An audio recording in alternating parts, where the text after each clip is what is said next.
నమస్తే, welcome to mega debate. నేను Mrs రేఖ. దేశ రాజకీయాల్లో మరోసారి ఉద్రిక్తతలు రాజుకున్నాయి. రాజధాని ఢిల్లీ వేదికగా జరిగిన ఏఐ ఇంపాక్ట్ 2026 అంతర్జాతీయ సదస్సు పొలిటికల్ టర్న్ తీసుకుంది. యూత్ కాంగ్రెస్ కార్యకర్తలు నిరసన వ్యక్తం చేయగా అది అంతర్జాతీయ వేదికపై దేశ ప్రతిష్టకు భంగం కలిగించిందని ఆరోపిస్తూ బీజేపీ దేశవ్యాప్తంగా కూడా ఆందోళనకు పిలుపునిచ్చింది. ఈ పరిణామాల నేపథ్యంలో ఢిల్లీలోని కాంగ్రెస్ పార్టీ కార్యాలయం వద్ద ఉద్రిక్త వాతావరణం నెలకొంది. అందులో భాగంగానే రాజకీయ విమర్శలు, ప్రతి విమర్శలు ముదురాయి. అంతర్జాతీయ వేదికపై నిరసన తెలపడం సరైందేనా, లేదా దేశ ప్రతిష్ట దెబ్బతినదా, లేక ఇది ప్రజాస్వామ్య హక్కుల వినియోగమా? ఈ మొత్తం ఎపిసోడ్లో తప్పు ఎవరిది? అసలు దేశ రాజకీయ సంస్కృతి ఎటుపోతోంది? ఈ కీలక అంశాలపై ఇవాల్టి మెగా9 టీవీ డిబేట్లో క్లియర్ కట్గా విశ్లేషిద్దాం. మనతో పాటు జూమ్ లైవ్లో అందుబాటులో ఉన్నారు బీజేపీ సీనియర్ నాయకులు కృష్ణారెడ్డి గారు, అలాగే కాంగ్రెస్ నాయకులు రాహుల్ గారు, రాజకీయ విశ్లేషకులు గాలి వినోద్ గారు. సార్ నమస్తే సార్, వెల్కమ్ టు మెగా9 టీవీ. సార్ నమస్తే సార్. ముందుగా రాహుల్ గారితో స్టార్ట్ చేద్దాం. రాహుల్ గారు చెప్పండి, అంతర్జాతీయ సదస్సు వేదికగా నిరసన తెలపడం ఎంతవరకు కరెక్ట్ అంటారు? ముందుగా మీకు ప్యానల్ పెద్దలకి, మెగా9 వీక్షకులకు అందరికీ నమస్కారం మేడం. సో అంతర్జాతీయ ఏ వేదిక మీద ఎందుకు మా యూత్ కాంగ్రెస్ నాయకులు, యువతరం ఎందుకు ఈరోజు దాన్ని నిరసనగా తెలుపుతుందంటే, అది యావత్ భారతదేశం అంతా ఈరోజు వ్యతిరేకంగా ఈరోజు మేము పోరాటం చేస్తున్నాం. మా కాంగ్రెస్ పార్టీ, మా యూత్ కాంగ్రెస్ వన్లే కాదు, మా కాంగ్రెస్ పార్టీ కూడా దానికి సపోర్ట్ చేయకుండానే మద్దతు పలుకుతుంది. ఎందుకు అంటే మోడీ ఏ విధంగా ఏఐ కొత్త తరాన్ని తీసుకొస్తుండో, ఆ ఏఐ వెనుక చాలా కుట్రలు ఎన్నో ఉన్నాయి. ఒక ఏఐ అనేది అది వాస్తవానికి టెక్నాలజీ పరంగా అభివృద్ధి కానీ ఇంకా ఏదైనా రానున్న యువతరాన్ని కానీ ఒక ఆదర్శంగా తీసుకోవాలి. కానీ ఏవి దానికంటే ఒక సిస్టమ్ ఉంటది. ఏ విధంగా చూపించాలి, ఏ విధంగా టెక్నాలజీ యూజ్ చేయాలి, ఏ విధంగా ఇంప్రూవ్ కావాలి, నాలెడ్జ్ కానీ, స్కిల్స్ కానీ, డెవలప్మెంట్ కానీ. సో ఆ విధంగా ఒక నిబంధనతో కూడుకున్నట్టు ఉంటది. ఆ నిబంధన దాంట్లో చూసుకుంటే ఏ సబ్మిట్ లో కూడా మనం చూసుంటే దాంట్లో నిబంధన లేదు. దానికి మేము యూత్ కాంగ్రెస్ పరంగా మా యువ నాయకులు ఈ రోజు ఆ నిరసనలో పాల్గొనడం జరిగింది. ఎందుకంటే మీరు చూసే ఉంటారు, వాళ్ళు బీజేపీ నాయకులకి ఏ సబ్మిట్ గురించి అంత అవగాహన లేకుండా వాళ్ళు ఏది పడతారో రోడ్ మీకు వచ్చి కూడా చాలా మంది నాయకులు కూడా మాట్లాడుతున్నారు. ఆ అనేది మేము ఏమంటున్నాం అంటే, ఏఐకి పెద్దగా మేము వ్యతిరేకం ఏం కాదు. ఏఐ ఉండాలి, అది స్కిల్స్, అది అప్కమింగ్ జనరేషన్ లా మనం అందరం యూజ్ చేసుకోవాలి. ప్రజలకు కూడా ఏ అనేది దాని గురించి అసలు నిజమే ఎంత, అబద్ధం ఎంత అని చెప్పి కూడా దాని స్కిల్స్ లో కూడా దాని గురించి వేరే వేరే కూడా చాలా పుకార్లు కూడా వస్తున్నాయి. వాటన్నిటి గురించి ఈ బీజేపీ నాయకులు దానికి సమాధానం చెప్పాలి. మేము అది ఒకటే క్వశ్చన్. కృష్ణారెడ్డి గారు, మీ వెర్షన్ ఏంటి? అంతర్జాతీయ వేదికపై నిరసనలు తెలపడం దేశ ప్రతిష్టకు భంగమా, లేక ప్రజాస్వామ్య హక్కు అంటారా? మేడం, ముందుగా మీకు మెగా9 ప్రేక్షకులకు, అలాగే ఈ చర్చా వేదికల్లో పాల్గొంటున్న అందరికీ శుభ సాయంత్రం తెలియజేసుకుంటూ, మరీ ముఖ్యంగా సీరియస్గా ఈరోజు కామారెడ్డిలో వెంకటరమణారెడ్డి గారి క్యాంప్ కార్యాలయంపై దాడికి కాంగ్రెస్ నేతలు వంటివన్నీ తీవ్రంగా ఖండిస్తూ, మరి ముఖ్యంగా మీరు ఏదైతే ఏఐ సందస్సులో రాహుల్ ఎన్ఎస్యుఐ కార్యకర్తలు వెళ్ళి గలాటా చేయడము, ఇందాక రాహుల్ గారు మాట్లాడుతున్నారు, బీజేపీ వాళ్ళకి ఏమీ తెలియదు, ఏ అంటే తెలియదు, ఏదో మాట్లాడుతున్నారు అంటారు. అసలు కొంత టీవీ డిబేట్లకు వచ్చేటప్పుడు కొంత అవగాహన చేసుకోవాలి, ఆలోచన చేసుకోవాలి. ఏ అంశం మీద ఎంతవరకు మాట్లాడాలి, అసలు జరిగిన సంఘటనలేంది, పరిస్థితులేంది, ఆ పరిస్థితులకు తగ్గట్టు వీళ్ళు వ్యవహరించారా లేదా అనేది కాకుండా ఏదో నోటుకొచ్చినాయి 4 ముక్కలు మాట్లాడేస్తాము, నలుగురి మీద ఆరోపణలు చేసి ఊరుకుంటాము అనుకుంటే అది కరెక్ట్ కాదు. అక్కడ జరిగిన అంశం ఏంది? అక్కడ ఒక యూనివర్సిటీ తప్పుడుగా ఒకటి ప్రదర్శన చేసింది. దాన్ని వెంటనే గుర్తించడం జరిగింది, దాన్ని ఇది చేయడం జరిగింది. అక్కడి నుంచి స్టాల్ కూడా రిమూవ్ చేయడం జరిగింది. రాబోయే రోజుల్లో ఆ యొక్క యూనివర్సిటీకి ప్రభుత్వ పరంగా, యంత్రాంగ పరంగా ఏ చర్యలు తీసుకోవాలో ఆ చర్యలు తీసుకునే విధంగా వాళ్ళు కేంద్ర ప్రభుత్వం నిర్ణయం తీసుకుంటుంది.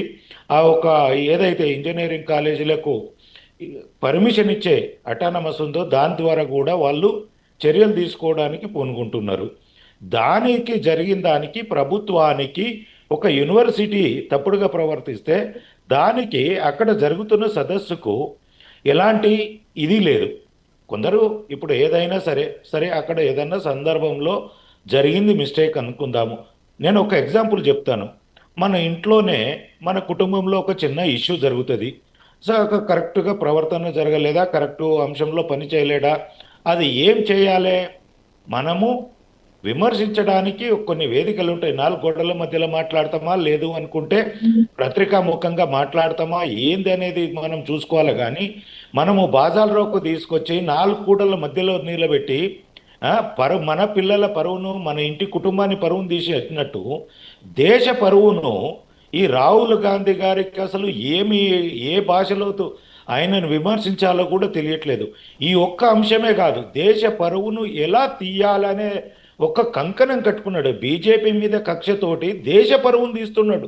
ఆయనకు అర్థం కాని విషయం ఏంటంటే ఇంకా చిన్నపిల్లల్ని మనస్తత్వంలో ఏదో నేను మాట్లాడేస్తే అది సెన్సేషన్ అవుతుంది అనుకుంటాడు. ఇప్పుడు ఇది ఒక్కటే కాదు మేడం, ఈ ఒక్క అంశంతో దేశ పరువు తీస్తట్లేదు. మనకు అప్పుడు కూడా ఏది సర్జికల్ స్ట్రైక్ అప్పుడు ఇలాంటి ఆరోపణలు అక్కడ ఏం జరగలేదు. అక్కడ అన్ని విజువల్స్ వచ్చినాయి. ఏం జరిగిందో, ఎలాంటి దాడులు జరిగినాయో, ఎంతమంది ఉగ్రవాదులు చనిపోయారో అది పూర్తి స్థాయిగా బయటకు వచ్చింది. ఇంకొక అంశం, ఆపరేషన్ సింధూర్లో కూడా ఎన్ని దాడులు చేసినామో, ఎంత ఇదైతే పాకిస్తానే మన మీద చేసింది, పాకిస్తానే ఇది చేసింది, మన ఎన్ని యుద్ధ విమానాలు కూలిపోయినాయి, మన సైనికుల ఆత్మస్థైర్యాన్ని దెబ్బతీసే విధంగా, దేశ పరువును తీసే విధంగా రాహుల్ గారి ప్రవర్తన చేస్తే లాస్ట్కు సుప్రీంకోర్టే దేశ సైనికుల మనోస్థైర్యాన్ని దెబ్బతీయొద్దు, మీరు ఇలాంటి మాటలు మాట్లాడనద్దు అనే పరిస్థితికి వచ్చింది. అంటే రాహుల్ గాంధీ గారు ఎలాంటి అంశాలు మాట్లాడుతున్నారు? అలాగే నిన్న మొన్నటికి కూడా నరవణ ఇష్యూ తీసుకొని అందులో ఏమి లేని అంశాన్ని పట్టుకొచ్చేసి దేశద్రోహను, దేశమాత నమ్మేస్తున్నారు అంటే నిస్సిగ్గుగా ఏమాత్రం అవగాహన లేకుండా, ఏమాత్రం కూడా దేశం గురించి ఆలోచన చేయకుండా, దేశ భవిష్యత్తు గురించి ఆలోచన చేయకుండా, దేశ పరువు గురించి ఆలోచన చేయకుండా నిస్సిగ్గుగా మాట్లాడుతున్న వ్యక్తి ఈయన ఇండియాలోనే ఉండడానికి, భారతదేశంలో ఉండడానికి అర్హుడు కాదు రాహుల్ గాంధీ. ఆయన ఓన్లీ మనకు రాజ్యాంగం ఇచ్చిన దాని ప్రకారము మనం గౌరవించాల్సింది ఉంటుంది. కాబట్టి ఆయన దేశంలో ఉన్నాడు. కానీ ప్రపంచ వేరే దేశాలలో అయితే ఈపాటికల్లా, పాకిస్తాన్ లాంటి దేశంలోనైతే ఈపాటికల్లా దేశ బహిష్కరణ జరుగుతుండే, ఉరిశిక్ష కూడా పడుతుండే. ఇంత అభిమానంగా మాట్లాడే ప్రతిపక్ష నాయకుడిని ఈ దేశంలో ఎక్కడ చూడలే. ఒక బాధ్యతాయుతమైన కుటుంబంలో వచ్చాడు. 50 సంవత్సరాలు దేశాన్ని వెళ్ళిన కుటుంబం నుంచి వచ్చాడు. దేశం గురించి ఎంత బాధ్యతగా మాట్లాడాలి, దేశ భవిష్యత్తు గురించి మాట్లాడాలి, దేశ పరువు గురించి మాట్లాడాలి. ఇలాంటివన్నీ పక్కన పెట్టేసి నీతి మాలిన రాజకీయాలు, ఏదోటి సెన్సేషన్ చేయాలి. అక్కడికి పోయిన అంశం ఏంది? మీరు లేవనెత్తాల్సింది ఇదేంది? మొన్నటికి మొన్న కూడా పార్లమెంట్లో ఎంత గలీజ్గా ప్రవర్తించారు. మహిళా ఎంపీలను ప్రధానమంత్రి చైర్ దగ్గరికి పంపించేసి అక్కడ గలాటా చేపించి, అక్కడ ఏదో మా మంత్రులు, మా బీజేపీ నాయకులు సమన్వయం పాటించేపటికే గలాట జరగలే. లేదు అనుకుంటే అక్కడ ఎవరో ఒకరు అంటే ఆవేశానికి లోనై అక్కడ జరగరాది జరిగితే మహిళల మీద దాడి చేసిండ్రని చెప్పేసి, పార్లమెంట్లో మహిళలు ఇంకేదో చేసిండ్రని చెప్పేసి దేశాన్ని బరుసు పట్టించేసి, పార్లమెంటును బరుసు పట్టించేసి ఇలాంటి నిస్సిగ్గు రాజకీయాలకు దిగుతున్నది రాహుల్ గాంధీ గారికి కనీసమైన జ్ఞానం ఉండాలి. ఈ మాట అనొద్దు, కానీ ఆయన ప్రవర్తిస్తున్నాడు కాబట్టి ఈ మాట అనాల్సి వస్తుంది. ఏమాత్రం కూడా అవగాహన లేదు. అక్కడ ఏ సదస్సు, ప్రపంచ దేశ నాయకులు వచ్చారు, దేశంలో జరుగుతున్న అభివృద్ధిని చూస్తున్నారు, వాళ్ళు చెప్తున్నారు కూడా. గత 10 సంవత్సరాల కింద భారతదేశం ఎలా ఉండే, ఇప్పటికీ వాళ్ళు చూసిన వాళ్ళు ప్రపంచ దేశాలకు, వేరే దేశాల అధినేతలకు అర్థమైపోయింది భారతదేశం ఎంత ఎదుగుతుంది, ఎంత టెక్నాలజీ పరంగా ముందుకెళ్తుంది.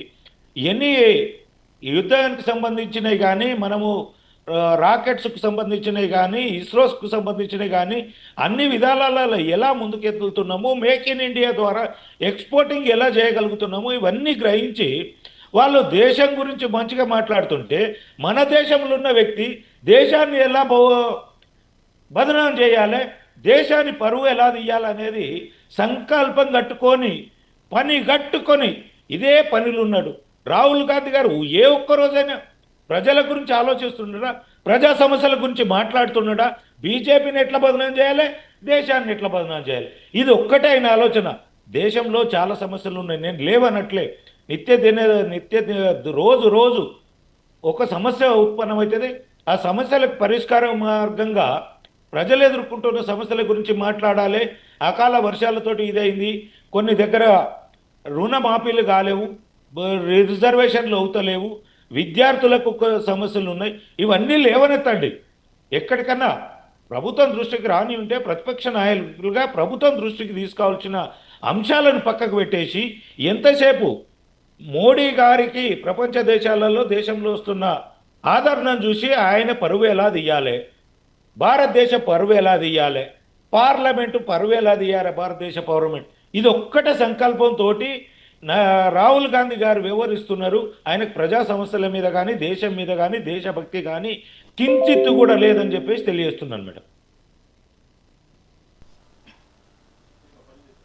వినోద్ గారు, రాజధాని ఢిల్లీ వేదికగా జరిగిన ఏఐ ఇంపాక్ట్ 2026 అంతర్జాతీయ సదస్సు పొలిటికల్ టర్న్ తీసుకుందని చెప్పుకోవాలి. మొత్తం ఈ ఎపిసోడ్ని ఎలా చూడాలంటారు? అంటే రాజకీయంగానే చూడాలమ్మా. ఇప్పుడు వాళ్ళు రాజకీయాలే చేయాలనుకుంటున్నారు కాబట్టి రాజకీయంగానే చూడాలి. దీన్ని దేశ పరువు అనే అంశాన్ని ఖచ్చితంగా ముడిపడి ఉంటుంది. ప్రపంచ దేశాలు మన దేశానికి వచ్చినప్పుడు దేశం అనే పరువు అనేది ఖచ్చితంగా ఒక ప్రతిపక్ష నాయకునిగా ఆయన కాపాడాల్సిన బాధ్యత కూడా ఉంటుంది. ఇవాళ ఇది తెలంగాణలో హైదరాబాద్ లో ఏ సదస్సులో మరి ఇదే కాంగ్రెస్ పార్టీ ఏ సదస్సు నిర్వహిస్తున్నది, ఏలో సంబంధించిన డెవలప్మెంట్ కి సంబంధించి ఇవాళ ఏ హబ్ గా హైదరాబాద్ తయారు చేస్తున్నది. అట్లాగే హైదరాబాద్ ని ఇవాళ ఏ సెంటర్ పాయింట్ గా టోటల్ తెలంగాణలో ఇవాళ మొత్తానికి ఏని ఆర్టిఫిషియల్ ఇంటెలిజెన్స్ హబ్ గా మార్చేస్తూ మరి ఢిల్లీలో మార్చాలి, దేశంలో మార్చొద్దంటే ఎట్లా? ఇప్పుడు మరి తెలంగాణలో మీద ఒక సిద్ధాంతం ఉంటుంది, ఢిల్లీలో ఒక సిద్ధాంతం ఉంటుందా? ఏకి సంబంధించిన లాభ నష్టాలు తెలంగాణలో ఎంతైతే ఉంటాయో ఢిల్లీలో కూడా అంతే ఉంటాయి కదా, దేశం మొత్తంలో కూడా అంతే ఉంటాయి కదా. ఏఐ వల్ల లాభం ఉంది, నష్టం ఉంది. కానీ లాభం ఎట్లా ఉంది, నష్టం ఎట్లా ఉంది, దాన్ని ఎట్లా పరిష్కరించుకోవాలి, ఏఐ వల్ల వచ్చే నిరుద్యోగ సమస్యను ఎట్లా పరిష్కరించుకోవాలి, ఏఐ వల్ల రేపు యువతకు ఒకవేళ ఉద్యోగాలు పోతే దానికి ఆల్టర్నేటివ్ క్రియేట్ చేయడం ఎట్లా, ఏ రకంగా వాళ్ళకి ఉపాధి అవకాశాలు ఇవ్వాలి, ఏ రకంగా వాళ్ళకు స్టార్టప్లు ఇవ్వాలి, స్టాండప్ ఇవ్వాలి, ఏ రకంగా వాళ్ళని ఇవాళ ఈ ఉద్యోగ కల్పన లేదా ఉపాధి కల్పన దిశగా అడుగులు వేయించాలి. ఇవి కదా చేయాల్సింది ప్రతిపక్ష నాయకుడు, ప్రతిపాదన చేయాల్సింది ఇవి కదా. అంతేగాని దేశం పరువు తీసే విధంగా వివరిస్తే ఇవాళ చాలా అంశాలలో కూడా ఇవాళ ఇప్పుడు ఏమన్నా ఉంటే సమస్యలు, ఫర్ ఎగ్జాంపుల్ మొన్నటి సమస్య కూడా ఏంటిది, ఇవాళ ఎప్స్టీన్ ఫైల్స్ లలో మోడీ గారి పేరు ఉందని, లేదా రాహుల్ గాంధీ పేరు కూడా ఉంది అక్కడ. మరి అట్లా అనుకుంటే రాహుల్ గాంధీ గారి పేరు కూడా ఉంది. సో మరి ఎప్స్టీన్ ఫైల్స్ అనే దాన్ని అదొక ఏంటంటే దాని ప్రపంచంలో ఉన్న దేశాలను కంట్రోల్లో పెట్టుకోవడానికి ఒక నాటకం ఆడుతుంది ట్రంప్. ఇవాళ ఆ ట్రంప్ రాజకీయాలకు మనం బలిద్దామా, లేకుంటే ఈ దేశాన్ని బలి చేద్దామా, లేదంటే ఈ దేశాన్ని బలోపేతం చేయడానికి దానికి ఒక ప్రత్యామ్నాయ మార్గాన్ని ఎంచుకుందామా? మనకు ఆల్రెడీ అంతర్జాతీయ విధానాలు ఉన్నాయి. అంతర్జాతీయ విధానాల ప్రకారంగా మనం ఏ రకంగా ముందుకెళ్దామనే అంశాలను మాట్లాడుకోకుండా ఇవాళ ఒక ప్రతిపక్ష నాయకుడు కన్స్ట్రక్టివ్ గా ఉండాలి, కానీ టోటల్ గా కంప్లీట్ గా దేశం పరువు తీసే విధంగా మాట్లాడము, లేదంటే ఇవాళ ప్రతి అంశాన్ని అంటే నేను ఆయన మాట్లాడే దాంట్లో పూర్తిగా చెడ్డగానే ఉన్నది, లేదంటే దేశం పరువు తీసే విధంగానే ఉంది అనట్లేదు. కొన్ని అంశాలని దేశం పరువు తీసే అంశాలని నేను వ్యతిరేకిస్తున్నాను. కానీ దేశం అంటే మట్టి కాదు, దేశం అంటే మనుషులు కూడా అనే విషయాన్ని కూడా మనం అర్థం చేసుకోవాలి.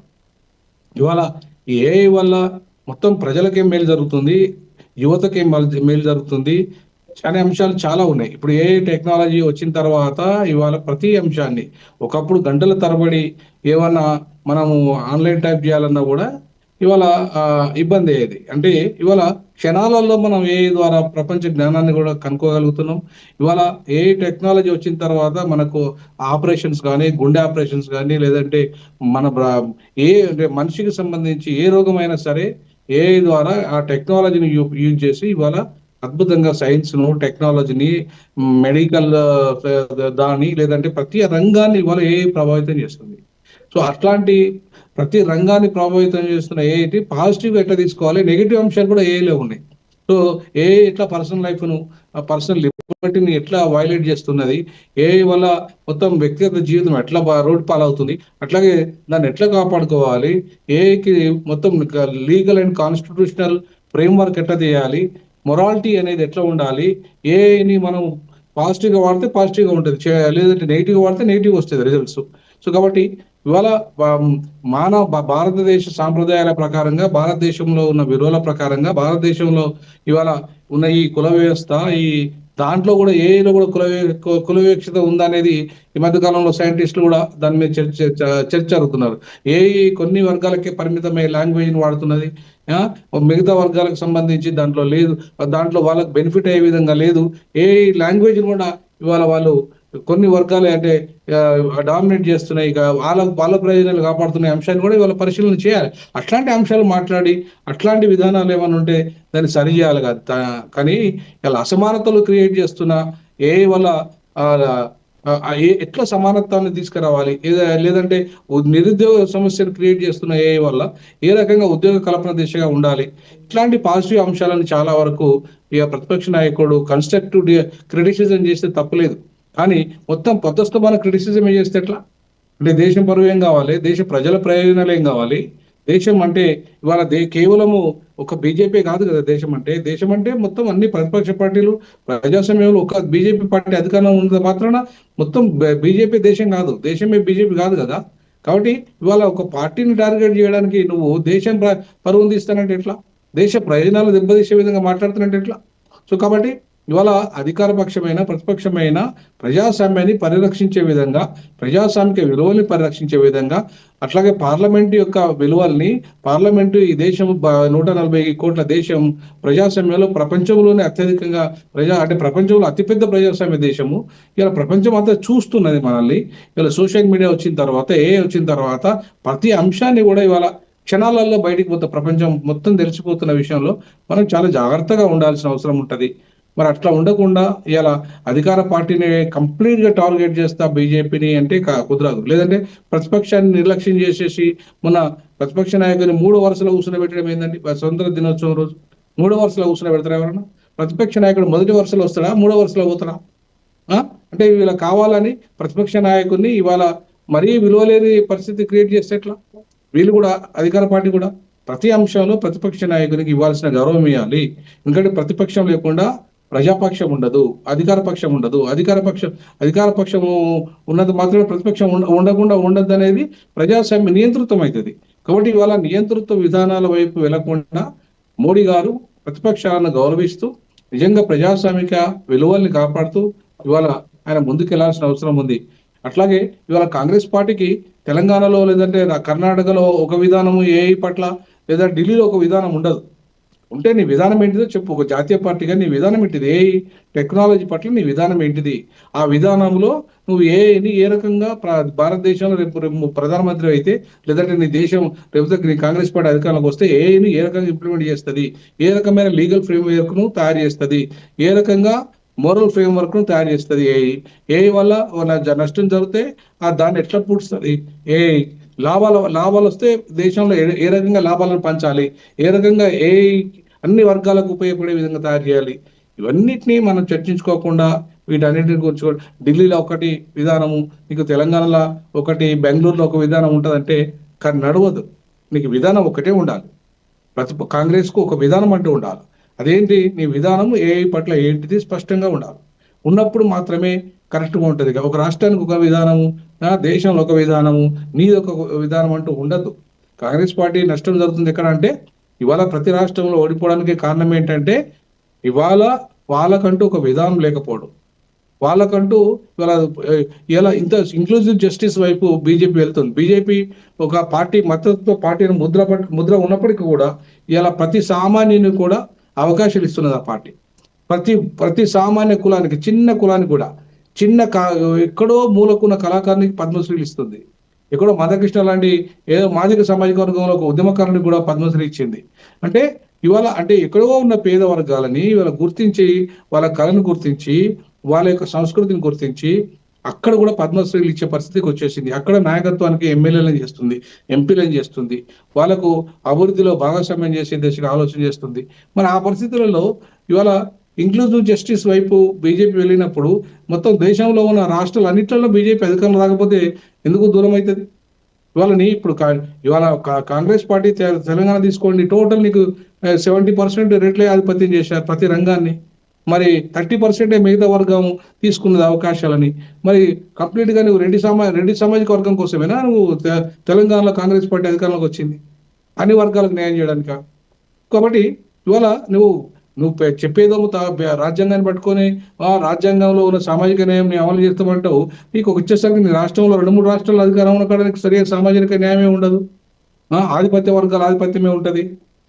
ఆయన చూడండి, సిద్ధరామయ్య డైరెక్ట్ గా సోషల్ మీడియాలో ఫేస్బుక్ లో 7 కామెంట్స్ పెట్టాడు. ఆయన ఏమని, ఇలా పూర్తిగా కర్ణాటకలో ఆధిపత్య వర్గాలు ఒక గొలాన్ని నేను ఈ సామాజిక వర్గం ముఖ్యమంత్రి కావడం వాళ్ళకి ఇష్టం లేదు, ఇట్లా నన్ను ఇబ్బంది పెడుతున్నాయని చెప్పేసి ఆధిపత్య వర్గాలు అని చెప్పేసి ఆయనే ఫేస్బుక్ లో పెట్టుకున్నాడు ఒక ముఖ్యమంత్రి స్థాయి వ్యక్తి. ఇవాళ ఇక్కడ ఉన్న రేవంత్ రెడ్డి కూడా టోటల్ గా ఆధిపత్యమే కంప్లీట్ గా ఇవాళ రెడ్డి సామాజిక వర్గం ఆధిపత్యాన్ని కంప్లీట్ గా చూపిస్తున్నాడు. మరి ఇక్కడ ఆయన ఏఐ విషయంలో చాలా డెవలప్మెంట్ విషయంలో ఒక సరైన ప్రణాళికతో ముందుకు పోతున్నట్టు కనపడుతున్నది. మరి అటువంటిప్పుడు దేశంలో మోడీ గారు పోవద్దా? దేశంలో ఏఐ టెక్నాలజీని ప్రపంచం అంతా ఇంపాక్ట్ ఇస్తున్న ఏఐ టెక్నాలజీని భారతదేశంలో ఇంపాక్ట్ చేయకపోతే దాని ఇంపాక్ట్ వస్తున్న ఫలితాలు, పాజిటివ్ ఫలితాలను అంచనా వేసి నెగిటివ్ ఫలితాలను అంచనా వేసి ఈ దేశంలో వినోద్ గారు ఒక రకంగా ఇది దేశ ప్రతిష్టతను దెబ్బతీస్తుంది అంటారా? తప్పకుండా. ఇప్పుడు ప్రతి అంశము ఇప్పుడు ఖచ్చితంగా ఏఐ టెక్నాలజీ అనేది ఇలా ప్రపంచాన్ని ప్రభావితం చేస్తున్న టెక్నాలజీ. ఆ టెక్నాలజీ భారతదేశాన్ని ఖచ్చితంగా మనం వాడకపోతే 140 కోట్ల మంది ఏఐ టెక్నాలజీని వాడకపోతే, నేర్చుకోకపోతే మనం వెనకబడిపోతాం. ఇలా చిన్న జపాన్ లాంటి దేశము, సింగపూరు, జపాను, ఇట్లాంటి మలేషియా, లేదంటే చిన్న చిన్న దేశాలు ఇవాళ మొత్తం టెక్నాలజీ రంగంలో నంబర్ 1 స్థానంలో ఉన్నాయి. ఉండి ఇవాళ వాళ్ళు ఉత్పత్తి చేస్తున్నాయి, వాటి మీద ఆధారపడుతున్నాం మనం. ఇవాళ మనం ఇంత పెద్ద దేశం ఏంటి చైనా, అంత పెద్ద దేశం చైనా ఇలా ప్రతి టెక్నాలజీని ఎంత అద్భుతంగా వాడుకుంటుంది చైనా. అంత అద్భుతమైన చైనా టెక్నాలజీ వాడుకుంటుంది కాబట్టి, ఇంక్లూడింగ్ ఏ టెక్నాలజీ వాడుతుంది కాబట్టి చైనా ఇవాళ ప్రపంచంలో ఉత్పత్తి అంటే చైనా వస్తువులను వాడని దేశం అంటూ లేదు, ఇంక్లూడింగ్ అమెరికా. సో కాబట్టి ఇవాళ చైనా అంత పెద్ద దేశమైనప్పటికీ కూడా ప్రతి వాడు కష్టపడి పనిచేస్తున్నాడు అక్కడ. ప్రతి వాడికి ఒక ఉపాధి అవకాశం ఉన్నది అక్కడ. కాబట్టి డెవలప్మెంట్ అనేది అక్కడ కనపడుతున్నది. మరి ఇక్కడ అభివృద్ధి ఫలాలు కొందరికే దక్కాలనా? 77% ఇవాళ పేదరికంలో మధ్యతరగతిలోనే ఉన్నారు. ఇంకా ఈ ఒక 10% ప్రజలు మాత్రమే డెవలప్ అయి ఉన్నారు. మరి అటువంటిప్పుడు 1% రిచ్ పీపుల్ దగ్గరనే 56 కుటుంబాల దగ్గరనే దేశ సంపద ఉన్నది. మరి దాన్ని పంచద్దా? దాన్ని పంచే విధంగా ఏ రకమైన కార్యాచరణ తీసుకోవాలనేది కావాలిగా. మరి అవి చేయకుండా మీరు నిరంతరం బద్ధస్తమాన విమర్శలైనా కన్స్ట్రక్టివ్ విమర్శ ఉండద్దా? క్రిటిసిజం అనేది కన్స్ట్రక్టివ్గా ఉండాలా. మరి అట్లా లేకుండా ఉంటే ఎట్లా పరిస్థితి, భారతదేశం ఎట్లా డెవలప్ అవుతుంది? ఇవాళ చైనాకు మనకు ఈ మొత్తం ఎపిసోడ్ లో కూడా ఎవరిది తప్పు అంటారు అసలు? నన్ను అడిగితే ప్రతిపక్ష నాయకుడు బాగా తప్పుడు విధానంగా ఉన్నది. కాంగ్రెస్ పార్టీ తప్పులు ఎక్కువ కనపడుతున్నాయి బీజేపీ కంటే కూడా. బీజేపీ కూడా ఉన్నాయి, లేవని కాదు, కానీ ఎక్కువ శాతం ప్రతిపక్షం అంటే విమర్శనే ధ్యేయంగా పెట్టుకున్నది. విమర్శనే ధ్యేయంగా కాదు కదా, కన్స్ట్రక్టివ్ విమర్శ చేస్తే తప్పు లేదు. కానీ నీ పొద్దుస్తమాన విమర్శించడమే ధ్యేయంగా పెట్టుకుంటే ఎట్లా?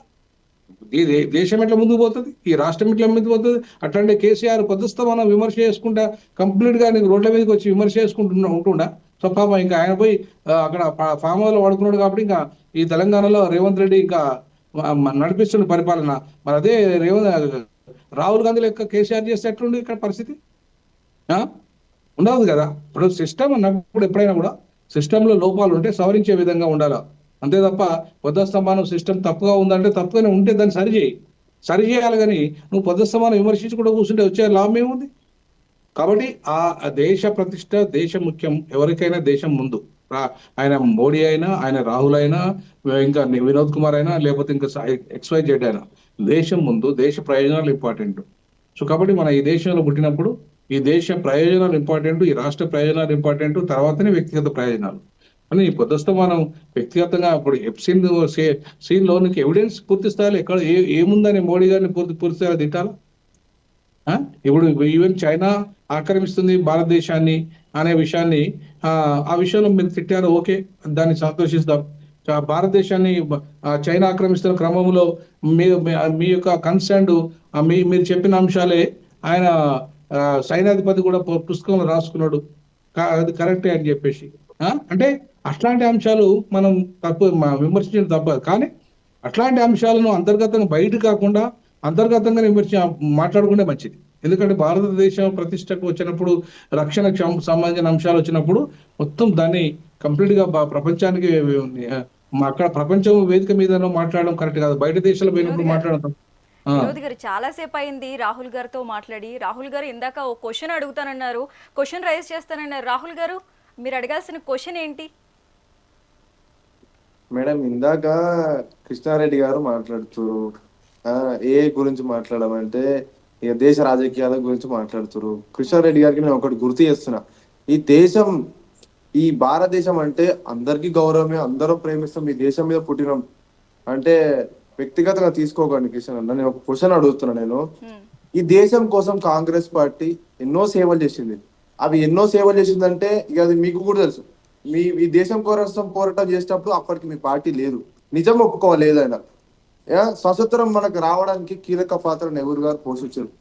ప్రధానమంత్రిగా ఇప్పుడున్న సోనియా గాంధీ గారికి అవకాశం వస్తే వారు అన్నారు కదా, ఇక్కడ పుట్టిన వాళ్ళు గారని చెప్పి గుర్తు చేసారు కదా రాహుల్ గాంధీ గారు, అయిన వాళ్ళ చరిత్ర. అవకాశం వస్తే ప్రధానమంత్రి కూడా నేను ఇక్కడ పుట్టలేదని చెప్పి ఆమె తీసుకోకుండా వేరే వాళ్ళకి అప్పచెప్పింది. ఈ దేశం మీద పుట్టిన బిడ్డకి. ఈ రోజు రాహుల్ గాంధీ గారికి కూడా అవకాశం వస్తే వేరే వాళ్ళకి పేద ప్రజలకు ఇచ్చింది. కన్యాకుమారి నుంచి వెళ్ళి కాశ్మీర్ వరకు పాదయాత్ర చేసింది దేశ ప్రజల కోసం. బీజేపీ నాయకులు ఏనాడన్నా చేసిరా దేశం మీద భక్తి? ఏమనంటే మాట్లాడితే మత రాజకీయం అని అంటారు. ఈయన ముస్లింలను చూస్తే వ్యతిరేకిస్తారు, క్రైస్తవులను చూస్తే వ్యతిరేకిస్తారు. కొన్ని సందర్భాలలో వ్యతిరేకించడం కొన్ని కరెక్ట్ కావచ్చేమో.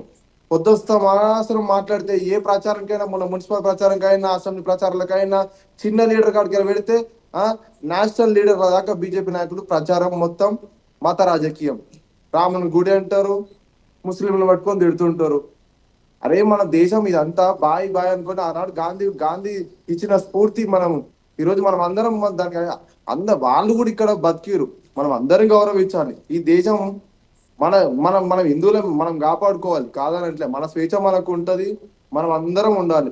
దేశం రక్షణ కోసం మనం ఒక ఐక్యంగా ఉండాలి. దాన్ని మత రాజకీయంగా అడ్డం పెట్టుకొని మాట్లాడడం కూడా కొన్ని సందర్భాలలో చేయొచ్చు, కానీ పొద్దుస్తా మాత్రం మాట్లాడడం కూడా అది కరెక్ట్ కాదు. నేను అది గుర్తు చేస్తాను కృష్ణన్న గారికి. ఇంకొకటి మేడం, నేను ఈ రాష్ట్రానికి బీజేపీ నాయకుడికి ఇప్పుడు 11 సంవత్సరాలు చిల్లర ఉన్నది.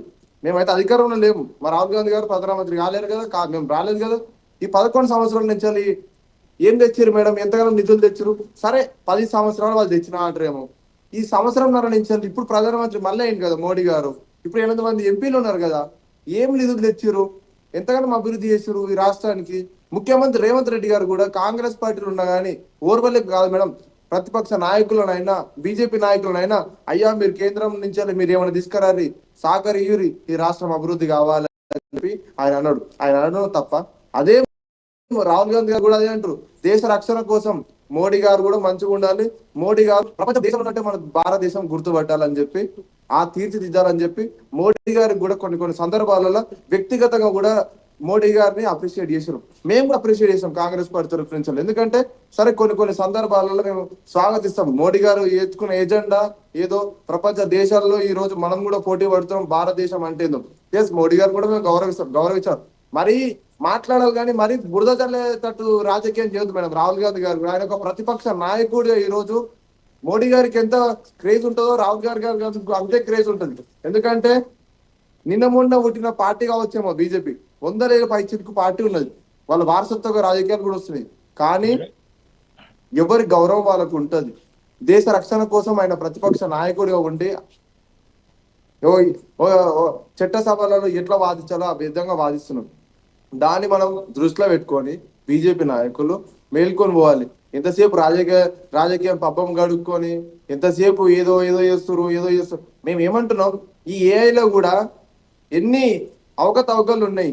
టెక్నాలజీ గురించి ఇప్పుడు రాజకీయ విశ్లేషకులు మాట్లాడారు, అవకతవకలు ఉన్నాయని చెప్పి వారు కూడా ఒప్పుకోరు. నేను కూడా అదే చెప్పిన ఫస్ట్, కొన్ని అవకతవకలు ఉంటాయి, కొన్ని నిబంధనలు ఉంటాయి, టెక్నాలజీ కొన్ని పరిమితాలు ఉంటాయి, ఎంత వాడాలి, ఏది వాడాలి, ఎట్లా వాడాలి అని చెప్పి ప్రజలకు తీసుకోవాలి. మేము టెక్నాలజీకి అడ్డం పోవడం కాదు మేడం. మా కాంగ్రెస్ పార్టీ మాకు అట్లా అట్లా తీరు కూడా లేదు, మాకు అట్లా ఉద్దేశం కూడా లేదు. ఇందులో అవకతవకలు జరుగుతున్నాయి. ఆ అవకతవకలు మోడీకి గుర్తు ఇచ్చడానికి, బీజేపీ నాయకులకి తెలియడానికి టెక్నాలజీ ఇప్పుడు చిన్న చిన్న పిల్లలు వాడుతారు మేడం మొబైల్స్. ఈ రోజు స్కూల్ వెళ్ళే చిన్న పిల్లలు వాడుతారు స్కూల్. అంత టెక్నాలజీ రాగా తప్పులేదు. ఎస్, మీరు అన్నట్టు 140 కోట్ల జనాభా, ఈ జనాభా మనకి అవసరం టెక్నాలజీ. మన ప్రపంచ దేశంతో మనం పోటీ పడుతున్నాం. పోటీ పడే దిశగా మనం ఇంకా ముందు ప్రపంచ దేశంలో నెంబర్ 1 దేశం కావాలి. అది కాంగ్రెస్ పార్టీ పాలించినా, బీజేపీ పాలించినా, ఇంకా ఏ పార్టీ పాలించినా కానీ మేము దాన్ని స్వాగతిస్తాం. ప్రపంచ దేశంలో నెంబర్ 1 గా పోవాలి. అమెరికా కాకుండా మన దేశం అయితే మనం కూడా ఇష్టపడతాం, ఎవరమైనా స్వాగతిస్తాం. మేము ప్రతిపక్షంలో ఉన్నా, అధికారంలో ఉన్నా. కానీ ఆ టెక్నాలజీ అనేది ఎంతవరకు సమన్వయం, ఎంతవరకు కరెక్ట్, ఎంతవరకు రాంగు, దాని గురించి ఉపన్యాసంగా ఒక ధ్యేయంగా పెట్టుకొని ప్రజలకు చెప్తే ప్రజలకు అర్థమవుతుంది. దాని గురించి చెప్పకుండా ఏ అని చెప్పేసి మాట్లాడడం, ఏదో చేయడం, అయిపోయింది వచ్చినాం అయిపోయింది, ఏ టెక్నాలజీ అని చెప్పడం అయిపోతుందా మేడం? అందుకనే మేడం రాహుల్ గారు, కేవలం బీజేపీ మాత్రమే కాదండి, ఏఐ సమిట్, కాంగ్రెస్ యూత్ కోసం కొంతమంది నాయకులు కూడా స్పందించడం జరిగింది ఈరోజు. అలాగే కేటీఆర్ కావచ్చు, మాజీ సీఎం జగన్ కావచ్చు, ఈ వ్యవహార శైలి గురించి కొన్ని వ్యాఖ్యలు కూడా చేయడం జరిగింది. ఇది దేశ ప్రతిష్టతకు భంగం కలిగించిందన్న ఆరోపణలు కూడా వస్తున్నాయి అని అంటున్నారు. మరి దీనిపై మీ స్పందన ఏంటి? మేడం, దేశ భంగం అంటే మేము ఏమంటున్నాం, సరే వారు రిప్లేస్ కోసం మేము ఒకటే చెప్తున్నాం. మేము ఏను కూడా స్వాగతం అంటలే. మేము ఫస్ట్ కూడా అదే చెప్పిన, ఏకి నేను మేమందరం కాంగ్రెస్ పార్టీ కూడా స్వాగతిస్తాం, మద్దతు పలుకుతాం. దాని లోతు, దాని గురించి తెలియాలి మేడం. దాని గురించి లోతు. ఇప్పుడు దేశ రక్షణ కోసం, దేశ ప్రయోజనాల కోసం దెబ్బతీనే ప్రయత్నం మేము చెయ్యం. మేము ఏంటంటే ఈ దేశ ప్రజలకి నువ్వు ఏం చెప్తున్నావు, నువ్వు ఏ టెక్నాలజీ గురించి నువ్వు చేస్తున్నావు అభివృద్ధి స్వాగతిస్తాం. కానీ అందులో రాంగ్ కూడా ఉంది. ఆ రాంగ్ గురించి కూడా దేశ ప్రజలకు చెప్పాలి కదా. ఇతర దేశాలు మనం చూసి నవ్వుకోవద్దు కదా. మనం ఇప్పుడు ఒక్కరు తప్పు చేస్తే ఇతరులు అందరూ తప్పు చేస్తారు. ఆ ఒక్కరితో తప్పు దాన్ని అరికట్టే విధంగా మా కాంగ్రెస్ ఎత్తుకున్న ఎజెండా ప్రకారంగా మేము ఆ విమర్శలు చేయడం జరుగుతుంది. కృష్ణారెడ్డి గారు, కాశ్మీర్ నుంచి కన్యాకుమారి వరకు కాంగ్రెస్ పాదయాత్ర చేస్తుంది అని రాహుల్ గారు అంటున్నారు. మరి మీ వెర్షన్ ఏంటి? మేడం, ఇందాక రాహుల్ మాట్లాడుతున్నాడు, అసలు సబ్జెక్ట్ ఏందో తెలియట్లేదు, ఎక్కడికి నుంచో ఎక్కడికో మాట్లాడుతున్నాడు వ్యవహారాన్ని అంతా. ఇక్కడ జరుగుతున్న అంశం ఏంటి? సబ్జెక్ట్ నేను కాదన్నా మాట్లాడితే ఫస్ట్ నీకు అవకాశం ఇచ్చినప్పుడు నువ్వు ఏ గురించి మాట్లాడకుండా దేశ రాజకీయాల కోసం మాట్లాడినప్పుడు నేను దేశ రాజకీయాల కోసం నీ కౌంటర్ నేను రిప్లై ఇచ్చిన, నా కౌంటర్ నువ్వు రిప్లై ఇవ్వాలి. ఏ గురించి చర్చ, ఏ గురించి మాట్లాడాలి మీరు చెప్తున్నా, నీకు అదే చెప్తున్నా. కాంగ్రెస్ పార్టీ దేశంలో స్వాతంత్రం తీసుకొచ్చింది. కాంగ్రెస్ అనేది ఎన్నడో దాన్ని మూసేసిండ్రు. కాంగ్రెస్ అని చెప్పి దేశ ప్రజల్ని ఇప్పటికీ మోసం చేస్తున్నారు. గతంలో దేశానికి సేవ చేసిన వాళ్ళు అంటున్నారు. నేను అదే చెప్పిన నీకు, డిబేట్లో పూర్తిగా మాట్లాడేటప్పుడు వినాలి. గతంలో దేశానికి సేవ చేసిన 50 సంవత్సరాల కుటుంబంలో పుట్టిన వ్యక్తి ఇలాంటి ప్రవర్తన చేయకూడదు అని చెప్పిన. అది నీకు అర్థం కాలేకపోతే నువ్వు వినకపోతే మళ్ళొకసారి రిపీట్ చేసుకొని విను. అది నేను చెప్పింది విషయము నీకు. అక్కడ కుటుంబము ఇంకోటి, దేశానికి ఏమో చేసిండ్రు, ఆ కుటుంబం ఏమి చేయలేరు. చేసింది బతికుండగానే భారతరత్నాలు ఇచ్చుకున్నారు, బతికుండగానే అవార్డులు తీసుకున్నారు. ఒక అంబేద్కరు దేశంలో ఏ రాజకీయ నాయకునికి ఎవరికి లేనన్ని విగ్రహాలు కట్టిండ్రు భారతదేశంలో. ఆయనకు చచ్చిపోయిన దాకా కూడా భారతరత్న ఇవ్వలేదు ఈ కాంగ్రెస్ పార్టీ. ఆరి కుటుంబానికే అన్ని చేసుకుంది, వాళ్ళ కుటుంబానికి వాళ్ళ నాయకులకు వాళ్ళకే చేసుకున్నది. కానీ దేశంలో ఇలా అంబేద్కర్ గారు రాసిచ్చినటువంటి దానికి చైర్మన్గా ఉన్నటువంటి రాజ్యాంగాన్ని పట్టుకొని ఈ రాజ్యాంగం ప్రకారం జరగాలి, ఈ రాజ్యాంగం ప్రకారం ఆయనకు భారతరత్న ఎందుకు ఇవ్వలే? దేశంలో ఏ కూడలిలో చూసినా ఏ రాజకీయ నాయకునికి లేనని విగ్రహాలు కట్టించిన అంబేద్కర్ గారికి భారతరత్న ఇవ్వడానికి మీ కాంగ్రెస్ పార్టీకి, మీ ప్రభుత్వాలకు, గత ప్రభుత్వాలకు రాలేదు. కానీ ఇవాళ రాజ్యాంగం గురించి గొప్పగా మాట్లాడడానికి, ఆయన పేరుని చెప్పుకోవడానికి మాత్రం మీకు అవకాశం వస్తుంది. ఇలాంటి దౌర్భాగ్యమైన కాంగ్రెస్ వాళ్ళ మాటలు వినడానికి మనం డిబేట్లో కూర్చుంటే చాలా ఇబ్బందికరంగా ఉంటుంది మేడం. అవగాహన లేకుండా ఏదో ప్రొటెస్ట్ చేస్తారట. అసలు ఆ ఏ సదస్సులోకి పోయి ప్రొటెస్ట్ చేసుడు కరెక్టా లేదా అని మీరు ఆ క్వశ్చన్ అడగండి, దానికి సమాధానం చెప్పమండండి. తిప్పి తిప్పి తిప్పి తిప్పి ఏవో మాట్లాడుతున్నాడు, పిల్లల చేతల్లాగా పిల్లల లెక్కల్లాగా మాట్లాడుతున్నాడు. కన్సిస్టెంట్గా కొన్ని విషయాలు మాట్లాడాలి. ఏఐ సదస్సు ఇందాక పెద్దలు ప్రొఫెసర్ గారు మాట్లాడారు, చాలా చక్కగా మాట్లాడారు. ఎక్కడైనా ఏ కుటుంబంలో అయినా నేను కూడా డిబేట్లో చెప్పినాను, ఏవైనా సమస్యలు ఉంటే మీరు ప్రభుత్వం దృష్టికి తీసుకురండి. ఈ టెక్నాలజీ అనేది గతంలో వ్యవసాయం కూలీలు చేసేది, ఎడ్లు నాగర్లు ఉండేది, అది పోయి ట్రాక్టర్లు వచ్చినాయి. దాని తర్వాత కూలీలు లేకపోయినా ఈరోజు ఇంత కూడా టెక్నాలజీ తెచ్చినా లేబర్స్ దొరకట్లేదు. టెక్నాలజీ పెరుగుతున్న కొద్దీ అభివృద్ధి పెరుగుతున్నాయి, ఆపర్చునిటీస్ పెరుగుతున్నాయి. దానికి అనుగుణంగా మనం విద్యార్థులను తయారు చేస్తున్నామా లేదా, ప్రజలను ఎడ్యుకేట్ చేయగలుగుతున్నామా లేదా, ఏదైనా టెక్నాలజీకి అడాప్ట్ అవుతే దానికి అభివృద్ధి పదంలో పోవడానికి ఎలా ఉపయోగించుకోవాలనేది చూడాలి. అంతేగాని మనము ఎంతసేపు ఇదొస్తే వీళ్ళకు ఉద్యోగాలు పోతాయేమో అలాంటి ఇదేం లేదండి. మనం ఏంటంటే ఇప్పుడు ప్రభుత్వం పైన మీరు చేసిన దాంట్లో ఒక సూచన ఉంటుంది, మనం కూడా అది కరెక్ట్గానే తీసుకోవాలి. ఇవాళ ఈ టెక్నాలజీ వస్తే కొంతమందికి ఉపాధికి ఇబ్బంది కలుగుతుండొచ్చు, వాళ్ళను బైఫర్గేషన్ చేసి ఏ విధంగా వాళ్ళకి ఇంకో రంగంలో అభివృద్ధి చెందుతారు. ఇదే ఏఐ టెక్నాలజీని డెవలప్ చేయడానికి కూడా కావాలి. ఏఐ టెక్నాలజీ అంటే ఒకటే చేయదు కదా, మళ్ళీ దానికి ఇన్పుట్ ఇవ్వాలంటే విద్యార్థులను తయారు చేయాలి, దానికి ప్రొడక్షన్ తయారు చేయాలి, ఇవన్నిటిని ఉంటాయి. అది ఓన్లీ టెక్నాలజీ ప్రకారంగా మనం సాఫ్ట్వేర్ తయారు చేసి ఏఐ జనరేట్ చేయవచ్చు, కానీ మౌలికంగా కృత్రిమంగా ఏదైతే నీరు గాలి ఎలా ఉంటాయో అలాంటి ఒక బట్టలను తయారు చేయలేదు, మన ఆహారాన్ని తయారు చేయలేదు. మనం షేవింగ్ చేసుకోవాలంటే కూడా ఇంతకుముందు పోయి మనము కటింగ్ షాప్లలో చేసుకుంటుంటే ఇప్పుడు ఇంట్లో చేసుకుంటున్నాం. అయినా కటింగ్ షాప్లకు గిరాకీలు బాగానే ఉంటాయి. పొద్దున ఫోన్ చేస్తే అన్న వస్తా అంటే సార్ 2 గంటలు ఆగిరండి, 3 గంటలు ఆగిరండి అని చెప్తున్నారు. ఎందుకంటే అంత బిజీ ఉంటున్నారు. ఎక్కడ ఏది తగ్గదండి. దానికి అనుగుణంగా ప్రజలను ఎడ్యుకేట్ చేయగలుగుతున్నామా లేదా, కొత్త ఆపర్చునిటీకి పిల్లలకు భవిష్యత్తు చూపించగలుగుతున్నదా లేదా ప్రభుత్వము, ఇలాంటిది ఏదన్నా మనకు ఉన్నది సజెషన్ చేసుకోగలగాలి, డిబేట్లో చర్చల్లోకి రావాలి. కానీ అవగాహన లేని ఆలోచన, అవగాహన లేని మాటలు ఎప్పుడో 50-100 ఏళ్ళ కింద చేసింది ఈ రోజుకు ఇంకా కాంగ్రెస్ కుటుంబం గురించే చెప్పుకుంటాం, ఇంకా అదే పేరు మీద బతుకుతాము. కానీ ఇప్పుడు చేసేటి మాత్రం అన్ని తప్పుడు పనులు చేస్తాము, ఆ దేశ ప్రతిష్టను దెబ్బతీస్తాము. అంతేగాని ప్రజల గురించి కూడా మాట్లాడము అనేదే సంకల్పం పెట్టుకుంటే కనుక ఇబ్బందికరంగా ఉంటుంది అని చెప్పేసి తెలియజేస్తున్నాను. వినోద్ గారు, మీ వెర్షన్ ఏంటండి? కృష్ణారెడ్డి గారు మాట్లాడారు, రాహుల్ గారు మాట్లాడారు, వాళ్ళిద్దరు నేనేమంటున్నా ఒకటే, నేనేమంటున్నానంటే ఇప్పుడు రాహుల్ గారు స్పష్టంగా చెప్పట్లేదు. రాహుల్ గారు ఇప్పుడు ఏ వల్ల జరిగే నష్టం ఏంటిదో, ఎందుకు మీరు ప్రొటెక్ట్ చేస్తున్నారో చెప్పలేదు వాళ్ళు. ఈ ఏ రంగం మీద ఇంపాక్ట్ పడుతుంది, ఫర్ ఎగ్జాంపుల్ అన్ఎంప్లాయ్మెంట్ మీద అనుకుందాం. అన్ఎంప్లాయ్మెంట్ మీద అందులో ఏ రంగాలు, అన్ఎంప్లాయ్మెంట్ లో అన్ని రంగాల మీద పడుతుందా, లేకపోతే ఏ రంగాలు, ఐటీ రంగం మీద పడుతుందా? సో ఐటీ రంగం మీద ఒకవేళ పడితే, దాని ఇంపాక్ట్ పడితే ఎన్ని ఉద్యోగాలు పోతాయి, ఎన్ని ఉద్యోగాలు వాళ్ళకి ఆల్టర్నేటివ్ ఉపాధి ఏ రకంగా కల్పించాలి, ఎట్లా దాని ఇంపాక్ట్ పడుతుంది అనే విషయాన్ని చాలా రాహుల్ గారు మాట్లాడతలేరు. సో ఊరికే నష్టం నష్టం అంటున్నాడు. ఏం నష్టం? నష్టం అనే దానికి కొలమానం ఉండాలి కదా. ఏ రంగాల్లో నష్టం జరుగుతుంది, ఏ రకంగా నష్టం జరుగుతుంది, ఏ రంగాల మీద దీని ఇంపాక్ట్ పడుతుంది, అట్లాగే దీనికి నైతిక విలువల అంశం ఏ రకంగా వస్తుంది, ఆ నైతిక విలువల అంశాన్ని దీని లా, దానికి ఏ రకమైన లా తయారు చేయాలి, ఆ లా ఫ్రేమ్ వర్క్ ఎట్లా ఫిక్స్ చేయాలి, ఏ రకంగా నైతిక విలువలు నాశనం పరిస్థితి ఏ ద్వారా వస్తుంది, ఒక రైట్ టు ప్రైవసీ, ఒక పౌరుని యొక్క ప్రైవసీ ఎట్లా దెబ్బతింటది, ఒక పౌరురాల యొక్క ప్రైవసీ ఏ వాళ్ళు ఎట్లా జరుగుతున్నది, ఏ ఇష్టం ఉన్నట్టుగా వాళ్ళు ఇష్టారాజ్యంగా చేస్తున్నప్పుడు చట్టం తేవాలి. ఎందుకంటే వాళ్ళ ఒక వ్యక్తి యొక్క జీవితంలోకి చొరబడే హక్కు ఏఐకి లేదు.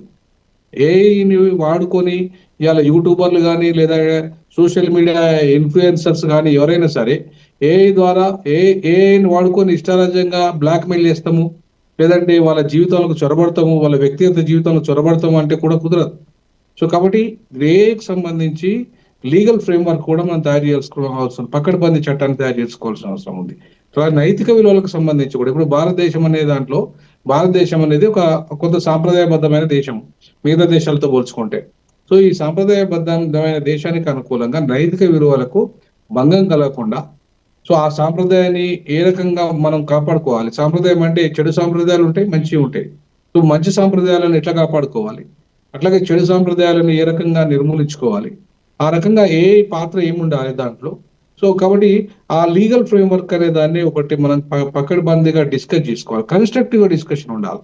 పార్లమెంట్ లో ఒక చట్టం ఉన్నప్పుడు దాన్ని కన్స్ట్రక్టివ్ డిస్కషన్ వైపు వెళ్ళాలి.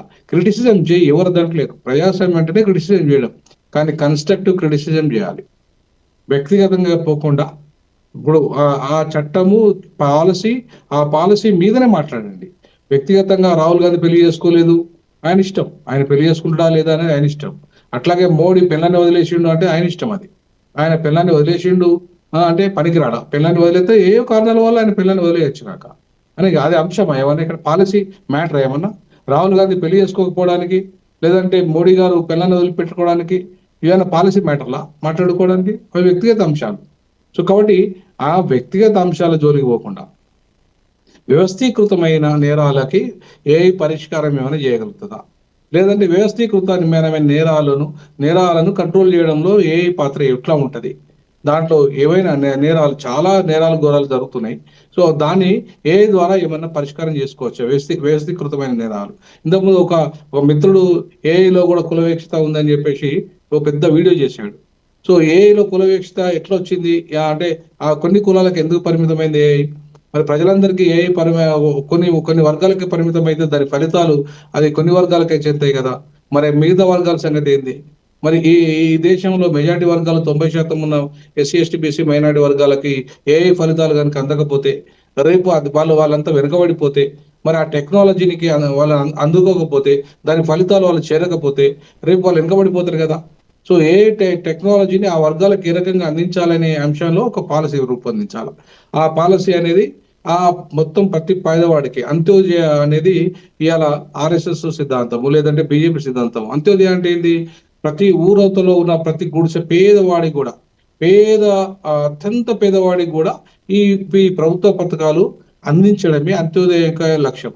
సో ఆ లక్ష్యం సాధనలో భాగంగా ఏఐని కూడా ఏ రకమైన టూల్ గా వాడాలి, ఈ టెక్నాలజీని ఆ పేదరిక నిర్మూలనకి ఎట్లా వాడాలి, సో పేదవాడిని అభివృద్ధి దిశగా తీసుకురావడానికి స్టార్ట్అప్ కానీ స్టాండప్స్ కానీ మేడ్ ఇన్ ఇండియాలో వీళ్ళని ఎట్లా భాగస్వామ్యం చేయాలి, ఎట్లాగే MSMEలు ఎట్లా భాగస్వామ్యం చేయాలి, ఈ టెక్నాలజీని వాడి MSMEని కానీ చిన్న పరిశ్రమలు లేదా కుటీర పరిశ్రమలు ఎట్లా డెవలప్ చేయాలి ఏ ద్వారా, ఇవన్నీ కూడా ఒక పాలసీ మ్యాటర్లు. సో ఈ పాలసీ మ్యాటర్లు అన్నిటినీ ఒక కన్స్ట్రక్టివ్ గా మనం మాట్లాడుకొని డిస్కస్ చేసి డిబేట్ చేసేసి దానికి ఒక నిర్మాణాత్మకమైన ఫ్రేమ్వర్క్ ఇచ్చి ఒకటి పాలసీ తయారు చేసుకోవడం, రెండవది లీగల్ ఫ్రేమ్వర్క్ తయారు చేసుకోవడం, మూడవది దానివల్ల వచ్చే నష్టాలను నివారణకు ఒక ఆ పాలసీని ఎట్లా ఇంక్లూజివ్ పాలసీగా తయారు చేయడం అనే దాంట్లో డిస్కస్ జరిగితే తప్పేం లేదు. అది తప్పు కాదు. కానీ కావాలని చెప్పి చిన్న చిన్న అంశాలను పెద్దగా చేసుకోవడము లేదంటే మైన్యూట్ విషయాలు చాలా ఇంపాక్ట్ లేని విషయాలను కూడా ఇంపాక్ట్ గా క్రియేట్ చేయడం అనే దాంట్లో ఏమైందంటే కావాలని చర్చను పక్కదారి పట్టించే కార్యక్రమం, లేదంటే ఏదైనా అధికార పక్షం చేసినా తప్పే, అది ప్రతిపక్షం చేసినా తప్పే. సో కాబట్టి ఈ దేశ ప్రయోజనాల దృష్ట్యా ఏఐ అనేది చాలా ఇంపార్టెంట్. ఇవాళ ఏఐ టెక్నాలజీ అనేది నువ్వు వద్దన్నా కూడా ప్రపంచం మీద అది అనివార్యంగా ఇవాళ ఆ టెక్నాలజీని వాడాల్సిన పరిస్థితి వచ్చింది. ఇవాళ ప్రతి చిన్న పిల్లవాడు కూడా ఫోన్ వాడుతున్నాడు. దాన్ని వాడకుండా ఎట్లా చేయాలి? వాడు ఏ వల్ల చిన్నపిల్లవాడికి కంట్రోలింగ్ లేకుండా పోతుంది. సో దానివల్ల వాడికి నెగిటివ్ ఇంపాక్ట్ ఎక్కువ పడుతుంది. సో మెంటల్ హెల్త్ ప్రాబ్లం వచ్చేస్తుంది, ఫిజికల్ ప్రాబ్లం వస్తుంది. ఇంటర్నెట్ ఎక్కువ వాడడం వల్ల దాంట్లో వైబ్రేషన్స్ ఉన్న కారణంగా ఆ రకంగా శరీరంలో ఉన్న పార్ట్స్ అన్ని ఖరాబ్ అవుతున్న హెల్త్ వాళ్ళు చెప్తున్నారు. సో దాన్ని ఏ రకంగా లిమిటేషన్స్ లో వాడాలి, ఎన్ని గంటలు మన ఇంటర్నెట్ వాడాలి, ఎంత వాడాలి అనేది చట్టంలో పెట్టాలి. మనకి టైం కూడా ఎంతో లేదు, 10 minutes మాత్రమే ఉంది. ఇంకా కంక్లూడ్ చేద్దాము. ఇక నా క్వశ్చన్ ఏంటంటే ఈ నిరసనపై నిర్వాహకులు ఎలాంటి చర్యలు తీసుకుంటే బాగుంటుందంటారు? ఇట్లాంటి నిరసనలు అనేటివి నేనేమంటున్నానంటే అమ్మా, ఇప్పుడు రాహుల్ గాంధీ చేసినా ఎవరు చేసినా ఇది కరెక్ట్ కాదు. దేశ ప్రయోజనాలకు భంగం కలిగించే ఏ నిరసన కూడా కరెక్ట్ కాదు. ఇవాళ మనము దేశాన్ని కంపల్సరీ దేశంలో అభివృద్ధి దిశగా దేశం పయనిస్తున్నప్పుడు సపోర్ట్ చేయాలి. అది ఏ పార్టీ అధికారంలో ఉన్నా సరే. అది బీజేపీ నాకు నచ్చచ్చు, బీజేపీ ఐడియాలజీ నచ్చకపోవచ్చు. లేకపోతే ఇంకోరికి నచ్చవచ్చు నచ్చకపోవచ్చు, కానీ నీకు నచ్చకపోయినంత మాత్రాన దేశ ప్రయోజనాలకు మంచి పాలసీ ఒకటి రూపొందించి ఇంప్లిమెంట్ చేస్తుంది అంటే ఆయన మా ఐడియాలజీ విరుద్ధం కాదు కాబట్టి నేను విమర్శిస్తా అంటే నడవదండి. ఎందుకంటే ఇవాళ ఇంతకుముందు మిత్రులు పైలా కృష్ణారెడ్డి గారు బాబాసాహెబ్ అంబేద్కర్ గురించి ఒక మాట మాట్లాడిండ్రు. ఇవాళ భారత రాజ్యాంగము పట్టుకొని తిరగడం కాదండి, దాన్ని అమలు చేయడమే ఇంపార్టెంట్. దాంట్లో ఉన్న భారత రాజ్యాంగంలో ఉన్న చట్టమే ఆ నిబంధనలు ఏం చెప్తున్నాయి, సామాజిక ఆర్థిక రాజకీయ న్యాయం ఎవరి ప్రయోజనాలు కాపాడబడుతున్నాయి, ఎందుకు కాపాడబడుతున్నాయి, అందరి ప్రయోజనాలు పొందుతున్నారా, రాజ్యాంగం ద్వారా ఫలితాలు అందరికీ వచ్చినాయా, ఈ దేశం ప్రజాస్వామ్యం ఫలితాలు అందరికీ లబ్ధి జరిగిందా, రాజ్యాంగం ద్వారా ఇవాళ స్వేచ్ఛ స్వతంత్రం లభిస్తున్నదా, లేదంటే నియంతృత్వమే ఉంటున్నదా, లేదంటే ఆర్థిక ఫలాలు ఎవరికి అందుతున్నాయి, ఆర్థిక న్యాయం జరుగుతుందా, సామాజిక న్యాయం జరుగుతుందా, రాజకీయ న్యాయం కొందరికే పరిమితమైందా, ఇట్లాంటి అన్ని అంశాలని ఇవాళ సమీక్షించుకోవాల్సిన అవసరం ఉంది. అంబేద్కర్ దాని ద్వారానే అదే కోరుకున్నాడు. అంతేగాని వ్యక్తిగత విమర్శలు చేసుకొని పార్లమెంటు సమయాన్ని వృధా చేసి ఇవాళ దేశంలో ప్రజల మీదకి పోయి బీజేపీ డౌన్ అని, లేదంటే కాంగ్రెస్ డౌన్ అని, ఇంకో పార్టీ డౌన్ అనే కార్యక్రమం చేయడం ఈజీనే, కానీ కన్స్ట్రక్టివ్ గా ఈ దేశాన్ని రాష్ట్రాలను డెవలప్ చేయడం అనేది చాలా కష్టం. సో ఆ రకంగా ఇవాళ నిరసన అనేది ఎట్లుండాలంటే ఖచ్చితంగా దేశ ప్రయోజనాల్లో దెబ్బ జరుగుతుంది బాగా అన్నప్పుడు నిరసన చేయాలి, తప్పదు.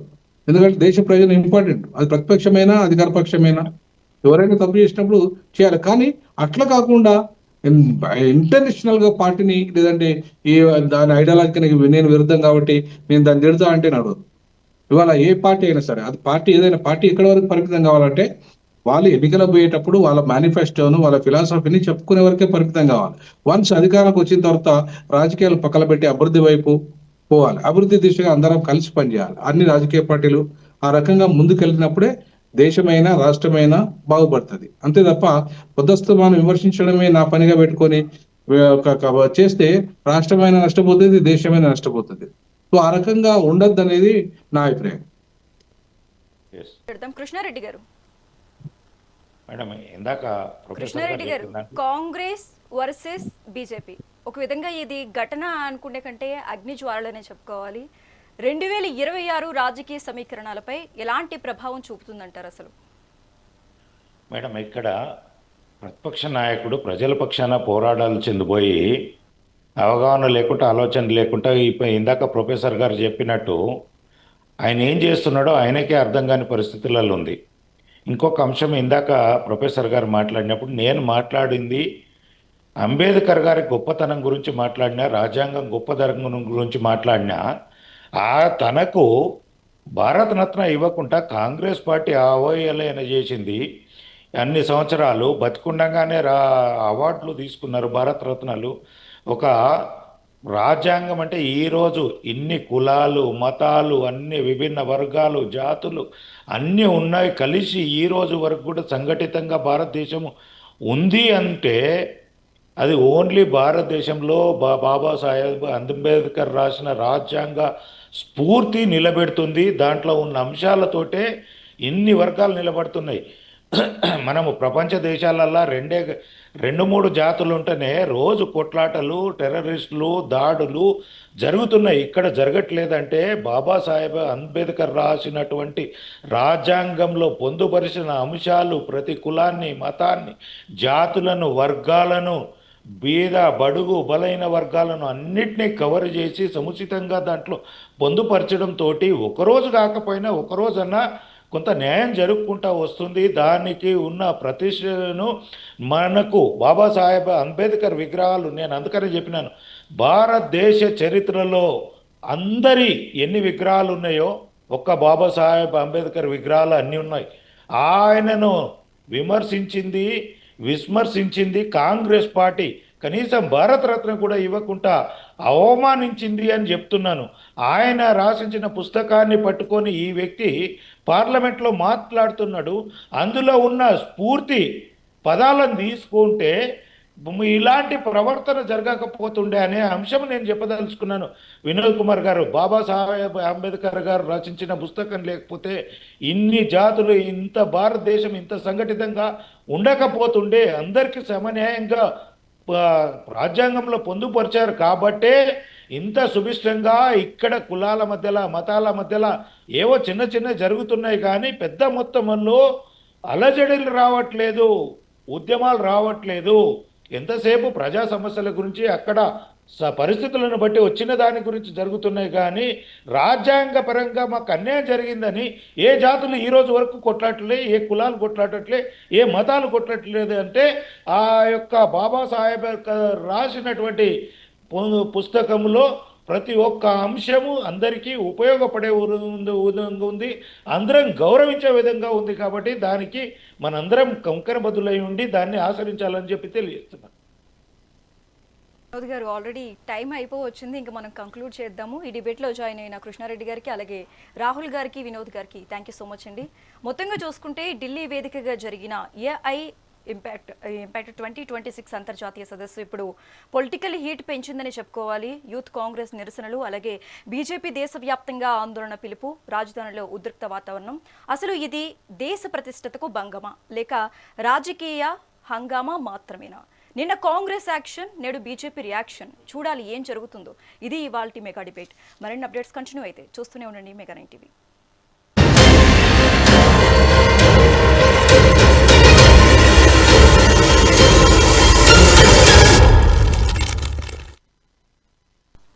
నమస్తే, వెల్కమ్ టు